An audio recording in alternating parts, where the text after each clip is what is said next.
नमस्ते बिहार, मैं हूं आपके साथ विभा उपाध्याय और सबसे पहले बात बुलेटिन में बड़ी खबर की। दिल्ली में आज प्रधानमंत्री नरेंद्र मोदी से बड़ी मुलाकात होने वाली है।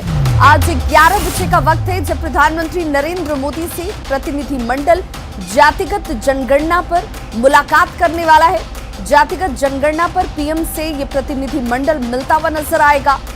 मुलाकात के लिए सभी इस वक्त दिल्ली में मौजूद हैं। सभी नेता मुख्यमंत्री नीतीश कुमार के अगुवाई में जातिगत जनगणना को लेकर प्रधानमंत्री नरेंद्र मोदी के साथ आज मुलाकात करने वाले हैं और सीएम नीतीश कुमार ने जातिगत जनगणना को बेहद जरूरी बताया था। एक्सक्लूसिव तस्वीरें उस दौरान की आपके टीवी स्क्रीन पर देखिए।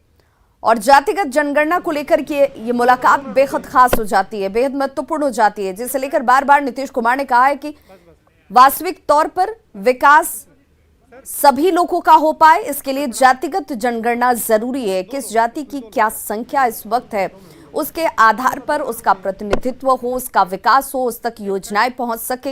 इसके मद्देनजर ये मुलाकात आज की जो 11 बजे होने वाली है प्रधानमंत्री नरेंद्र मोदी के साथ आपके सामने होगी। और इसे लेकर के उम्मीद ये जाहिर की जाती हुई कि जब ये मुलाकात होगी तो इस दृष्टिकोण से कि बिहार में ये कैसे कारगर है और क्यों ये होना चाहिए, इस पर लंबी बातचीत। 20 में ही एक यूनानिमस रिजोल्यूशन हुआ था इसके पक्ष में और फिर 20 में भी विधानसभा में यूनानिमस और 19 में तो विधानसभा विधान परिषद दोनों में हुआ था। तो इसलिए सब लोगों की तो राय एक ही है, बिहार में कोई राय अलग अलग नहीं है। तो उसी को कहने हम लोग अपनी बात रखने आए। जरूर हम लोग सोचते हैं कि ये सबके हित में है, पूरे देश के हित में है। और ये ऐसी बात नहीं है कि सिर्फ बिहार के लोगों की इच्छा है, ये पूरे देश के लोगों की इच्छा है कि जाति आधारित जनगणना कम से कम एक बार तो जरूर कर देना चाहिए, ताकि सब चीज़ों के बारे में पूरी जानकारी हो जाए और उससे लोगों को सुविधा हो जाए और सरकार को भी किसी भी निर्णय को लेने में सहूलियत। कह रहे हैं कि नीतीश कुमार के दबाव में आकर जाति जनगणना हाथ पर हाथ धरे सब लोग बैठे हुए। कौन क्या बोलता है हमको तो मालूम नहीं है, हमसे तो खुद आके मिले और उन लोगों ने कहा कि हम लोगों को चल के मिलना चाहिए, ठीक है, और उसके बाद ही तो कर दिया है। तो इसको दबाव कहते हैं, आप जरा बताइए तो। दरअसल बिहार विधानमंडल 2 बार जातीय जनगणना के लिए प्रस्ताव पास कर चुका है और बिहार की सभी पार्टियों ने इसका समर्थन किया था।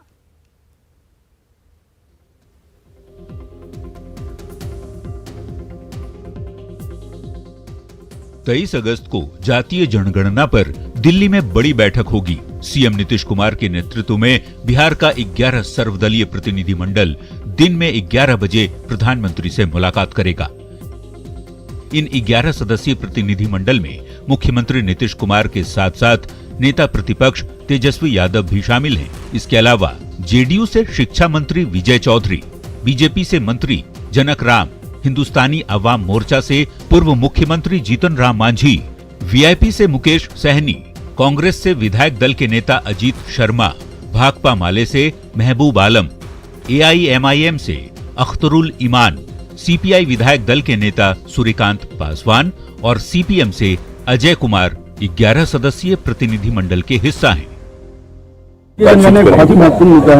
महत्वपूर्ण मुद्दा है और बराबर हम लोग ये कहते रहे हैं, ये हो जाए तो इससे अच्छी कोई बात ही नहीं है। और ऐसा नहीं है कि कोई बिहार में ये सोच है, ये पूरे देश में सब जगह लोग इसको सोचते हैं। इसको एक बार कम से कम जरूर करना चाहिए, हम लोगों की राय है और इसी दृष्टिकोण से मिल करके हम लोग अपनी भावना रखेंगे। प्रतिनिधिमंडल में शामिल नेताओं को भरोसा है कि पीएम के साथ बातचीत सकारात्मक रहेगी। माननीय मुख्यमंत्री जी के निवेदन पर प्रधानमंत्री कुछ न कुछ सकारात्मक निर्णय लेंगे। अब इस बार वही जो सरकार में जो लोग थे फिर इस बात को उठा रहे हैं, जातीय जनगणना हो, मगर ये वक्त जब चुनाव का वक्त है उस समय क्यों उस मुद्दे को उठाया जा रहा है भाई। और हमारी अपेक्षा है कि प्रधानमंत्री पूरे बिहार की आवाज़ को सुनने का काम करेंगे और जातीय जनगणना कराएंगे। और हमें पूरा विश्वास है कि आदरणीय प्रधानमंत्री जी सर्वदलीय प्रतिनिधि मंडल की मांग को मानेंगे और जातीय जनगणना कराएंगे, क्योंकि सभी लोगों की एनडीए के भी कई सहयोगी दल हैं जो कह रहे हैं कि जातीय जनगणना होनी चाहिए। बिहार विधानसभा से 2 बार 2019 और 2020 में जातीय जनगणना को लेकर प्रस्ताव पारित किया जा चुका है। सर्वसम्मति से पारित प्रस्ताव में मांग की गई थी कि साल 2021 में होने वाली जनगणना में जातीय आंकड़े दिए जाएं। अब जबकि इस मुद्दे पर बिहार का प्रतिनिधिमंडल प्रधानमंत्री से मिलने वाला है, तो सभी की नजरें इस बात पर टिक गई हैं कि बातचीत के बाद क्या कुछ निकलकर सामने आता है। न्यूज 18 के लिए पटना से संजय कुमार और दिल्ली से अमितेश की रिपोर्ट।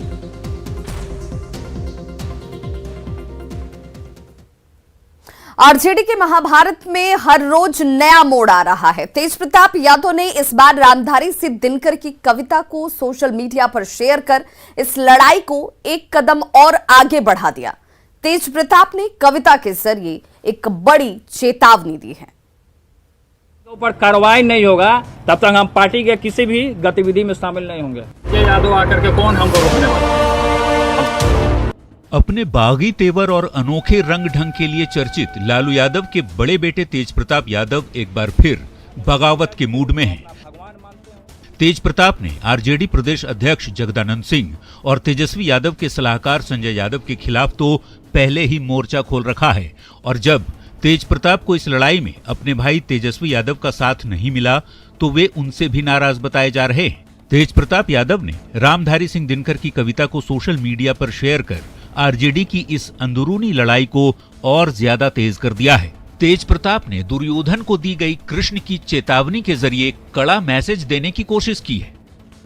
मैत्री की राह बताने को, सबको सुमार्ग पर लाने को, दुर्योधन को समझाने को, भीषण विध्वंस बचाने को भगवान हस्तिनापुर आए, पांडव का संदेशा लाए।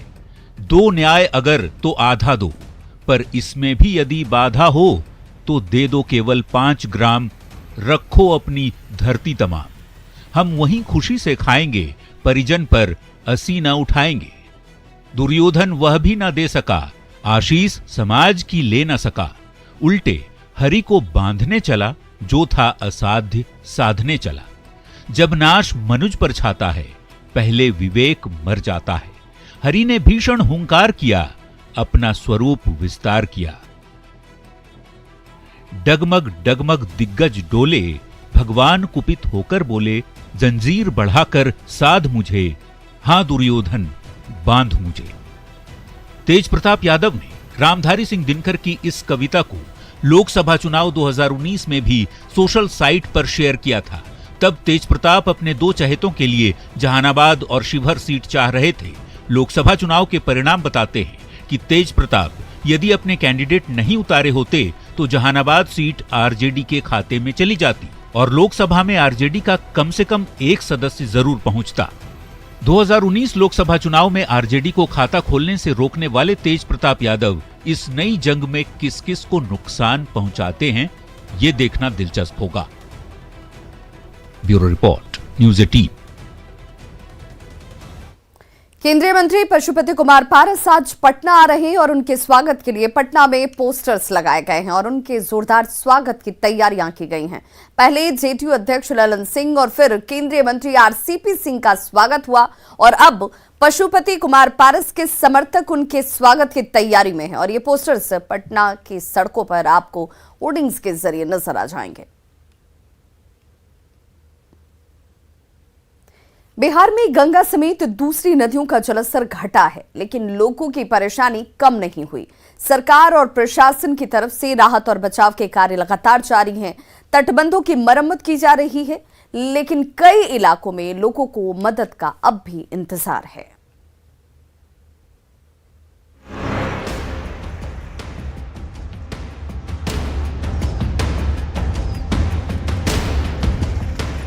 घाट के सहारे मरीज को इलाज के लिए ले जाने की ये तस्वीर कटिहार की है। दरअसल प्राणपुर विधानसभा के कई इलाकों में अभी भी बाढ़ जैसे हालात हैं।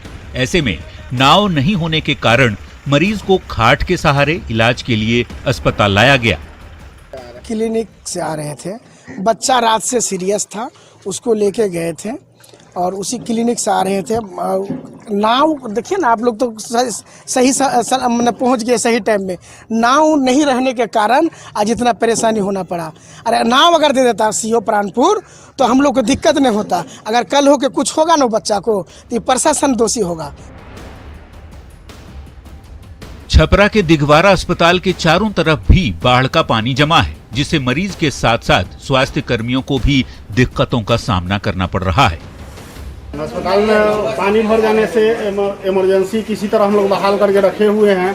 जो चचड़ी का नाव और एक नाव से पेशेंट को सड़क पर से लाया जा रहा है और डॉक्टर और हम लोग जितने पैरामेडिकल कर्मी हैं उतने उपस्थित होकर इलाज चल रहा है। लेकिन काफ़ी दिक्कतों का सामना करना पड़ रहा है, खासकर लेडीज पेशेंट को। लेडीज पेशेंट ही बहुत ज़्यादा एग्रेसिव यहाँ पर आ रही हैं और अभी एक एक्सीडेंटल पेशेंट आया है जो कि चचड़ी वाला नाव पे लाया गया है। सो तो दिक्कत है हम लोग को, इस पर किसी पर प्रशासनिक पदाधिकारी को अभी तक ध्यान नहीं जा रहा है। बांका में चांदन नदी में आई बाढ़ की वजह से 4 प्रखंड में करीब 7 लाख लोगों का जिला मुख्यालय से संपर्क टूट चुका है। लोग जिला मुख्यालय तक पहुंचने के लिए ध्वस्त पड़े पुल होकर ही यात्रा करने को मजबूर हैं। इस पुल को तो शीघ्र बनना चाहिए। सरकार को इसमें बहुत ज़्यादा चिंता करने की ज़रूरत थी, क्योंकि ये जिला मुख्यालय बिल्कुल कट गया है। यहाँ की समस्या इतनी खराब है कि इसकी बोला नहीं जा सकता है। हम कल इसी मार्ग से बाइक लेकर आए, 20 किलो मेरा गेहूं था, घर से पिसाई करने के लिए लाए और गिर गया रास्ते में। ना मोटरसाइकिल ऊपर चल रहा है ना नीचे चल रहा है। इतनी खतरा और समस्या है। बच्चे स्कूल नहीं आ पाते, बीमार है, गाँव में घर में रह जाता है। इधर बगहा में गंडक नदी के पिपरासी तटबंध को जल संसाधन विभाग ने पूरी तरह से दुरुस्त कर दिया है, जिससे लोगों ने राहत की सांस ली है। न्यूज़ 18 के लिए कटिहार से सुब्रत गुहा, छपरा से संतोष कुमार, बांका से नागेंद्र के साथ बगहा से मुन्ना राज की रिपोर्ट। तो वहीं सीएम नीतीश कुमार ने बाढ़ प्रभावितों को हर संभव मदद का दावा किया है। उन्होंने कहा कि वे लगातार बाढ़ प्रभावित इलाकों का जायजा ले रहे हैं और किसी को भी किसी तरह की दिक्कत नहीं होगी।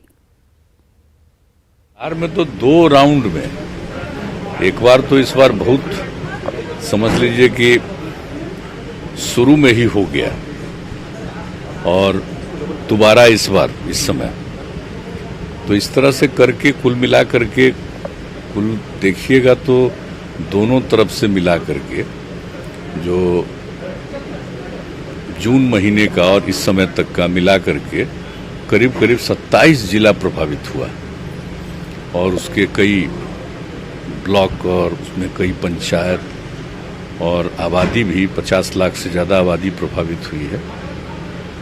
तो शुरू से ही एक एक चीज़ पर ध्यान दिया जा रहा है। हर जगह पूरे तौर पर जो भी उनको रिलीफ देना है, किसी को वहाँ से निकाल करके दूसरी जगह पर रखना है, लोगों के भोजन का इंतजाम करना है और अल्टीमेटली जो कुछ भी वहाँ सप्लाई किया जाता है सब कुछ डिस्ट्रीब्यूट किया जा रहा है और लोगों की सुरक्षा। और हम कई जगह पर जाकर देखें, एरियली तो हमने देखा ही है हर जगह, लेकिन कई जगहों पर जाकर के जो रिलीफ का काम हो रहा है उसको देखने के लिए भी जाते हैं और सब कुछ है लोगों को। और किसी को थोड़ी सी भी कोई बात रहती है तो एक एक चीज को ध्यान से देखा जाता है। तो हर तरह से लोगों के लिए सब काम किया जा रहा है।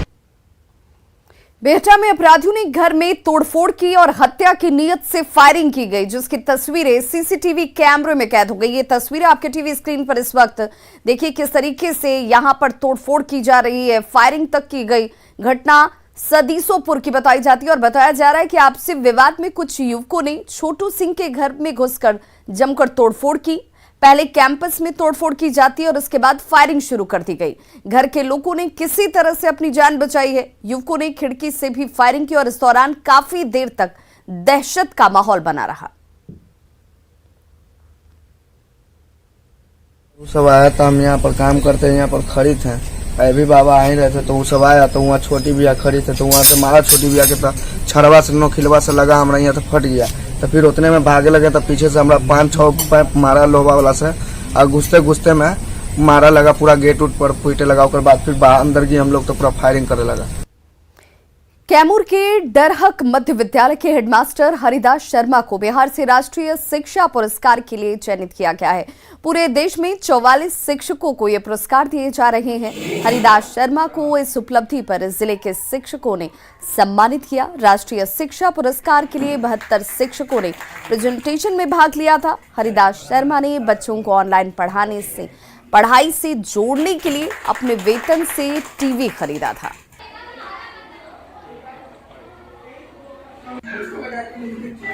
ये तो ऐसा पल है कि जिसका एक शिक्षक के रूप में सभी को इंतजार रहता है और यह सुखद पल प्राप्त हुआ है।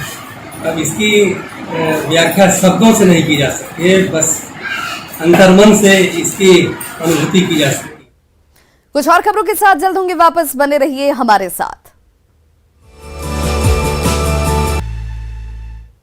ब्रेक के बाद एक बार फिर से आप सभी का बहुत स्वागत है। भोजपुर में गंगा का जलस्तर खतरे के निशान से काफी नीचे पहुंच चुका है, जिससे बाढ़ पीड़ितों ने राहत की सांस ली है। लेकिन जगह जगह बाढ़ का पानी जमा होने के बाद प्रभावित क्षेत्रों में काफी दुर्गंध आ रही है।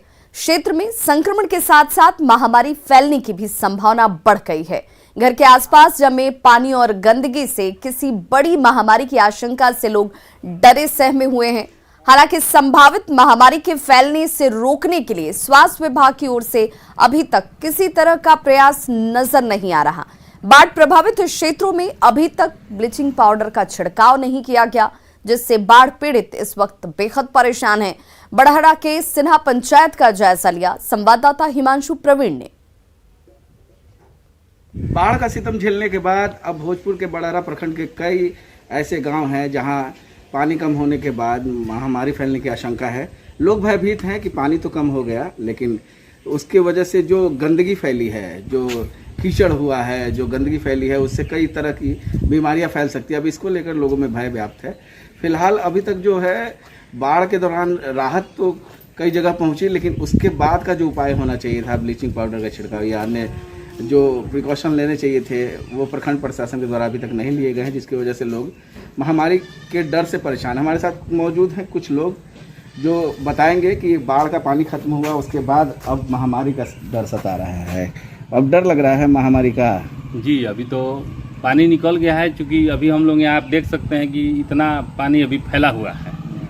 इतना अभी लोगों को हिल कर पानी जाना पड़ रहा है। पानी घटने के बाद महामारी का यहाँ डर है। अभी तक किसी तरह का यहाँ ब्लीचिंग या पाउडर या किसी तरह कोई छिड़काव सरकार के द्वारा नहीं कराया गया है। नहीं कराया गया है ना, तो तरह तरह की बीमारी हो सकती है। एकदम तरह तरह बहुत सारी बीमारियाँ हो सकती है। अब तो गंदगी हो गया होगा। गंदगी पहले बा हो गया अपना भी मच्छर पकड़ लगा था गढ़ा गुरही बा डर। तो अब डर लग रहा है बीमारी का है। तो कोई ब्लीचिंग पाउडर वगैरह छिड़काव नहीं ना हुआ है? कोई नहीं। आप भी इसी गांव के निवासी हैं ना, सिन्हा के? तो क्या आपका भी गांव पूरा डूबा हुआ था? पूरा डूबा है, पानी में एकदम कीचड़ आता ना है, काई वाई आ गया है कि हिलने का मन नहीं करता है। गंदगी इतना महकता है, कोई व्यवस्था नहीं है यहाँ पर। कोई ब्लीचिंग पाउडर वगैरह का छिड़काव कुछ नहीं है यहाँ पर। गंदगी की वजह से, कीचड़ की वजह से लोग काफी परेशान हैं और महामारी के डर से भयभीत भी हैं। बड़हरा के सिन्हा गाँव से मैं हिमांशु प्रवीण, न्यूज 18 बिहार। संकटग्रस्त अफगानिस्तान से भारतीयों की सुरक्षित वापसी का सिलसिला जारी है। कल देर शाम बोकारो के गोमिया के रहने वाले बबलू कुमार रांची पहुंचे। एयरपोर्ट पर उतरते ही उन्होंने मिट्टी को नमन किया, साथ ही सही सलामत वतन पहुंचाने के लिए भगवान का भी शुक्रिया अदा किया। साथ ही उम्मीद जताई कि जो भी भारतीय अफगानिस्तान में फंसे हुए हैं, उनकी जल्द से जल्द भारत सुरक्षित वापसी सरकार कराएगी। बोकारो के रहने वाले बबलू कुमार अफगानिस्तान में एक प्राइवेट कंपनी में ऑपरेटर के पद पर तैनात थे। रांची एयरपोर्ट पर उतरने के बाद बबलू का कोविड टेस्ट किया गया और फिलहाल बबलू ने रांची में अपने परिचित के घर रात गुजारी और आज वे बोकारो अपने घर पहुंच रहे हैं।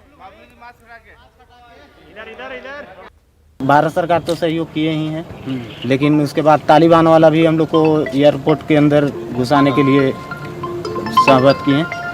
अच्छा, वहाँ और जो भारतीय फंसे हैं क्या स्थिति है उनकी? वो जो आप जहाँ बहुत ज़्यादा तकलीफ है। अगर वो निकल जाए तो बढ़िया है। क्या तकलीफ कभी कहीं भी देखिए गोली बारूद चल रहा, कब किधर से आके गोली लग जाए कोई भी नहीं जानता है। 2018 से हम वहाँ पे, हम वहाँ रोटरी ऑपरेटर हैं हाँ, प्राइवेट जॉब करते हैं। रांची लाने में हेल्प कौन किया आपको? कैसे आए आप? यहाँ दिल्ली से रांची लाने में हमको ज्योति जी कौन है, ये ज्योति जी हमको हेल्प किए। हमारे पास तो पैसा था नहीं, पैसा काम किए मिला नहीं, टिकट वगैरह सब वहाँ पेशेंट को नहीं मिला। मतलब ये दूसरा जन्म मानते हैं आप? जी। तो खबरों का सिलसिला लगातार जारी है, आप देखते रहिए न्यूज़ 18 बिहार झारखंड।